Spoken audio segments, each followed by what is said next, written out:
Welcome to our channel. Today we how to configure ClickUp for productivity, quick tutorial step by step clearly. To configure ClickUp for maximum productivity, start by logging into your ClickUp account. Once you're logged in, navigate to the sidebar on the left. Click on the Spaces section. Create a new space by selecting the plus new space button. Name your space according to your project or team. Choose a color and icon for easy identification. Next, set up your folders within the space. Click on the Folders tab within your newly created space. Select the plus New Folder button. Name your folder and organize it by adding relevant lists. Now, it's time to create tasks within those lists.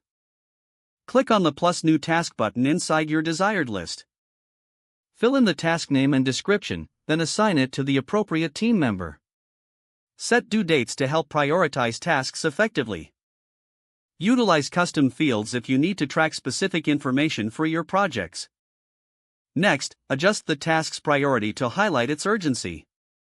Merge related tasks together using the checklist feature for better organization. Consider using the time tracking feature to monitor time spent on each task.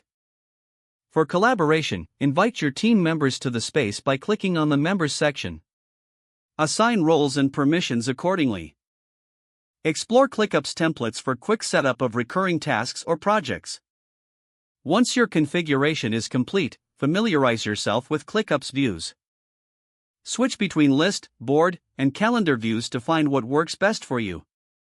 Use the dashboard feature to gain insights into team productivity and project status.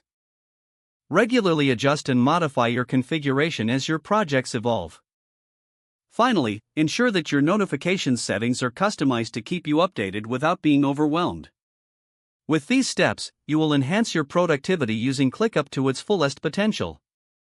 If the page does not load, refresh the browser or try again in a private or incognito window. Don't forget to like this video and subscribe to our channel for more step-by-step tech guides.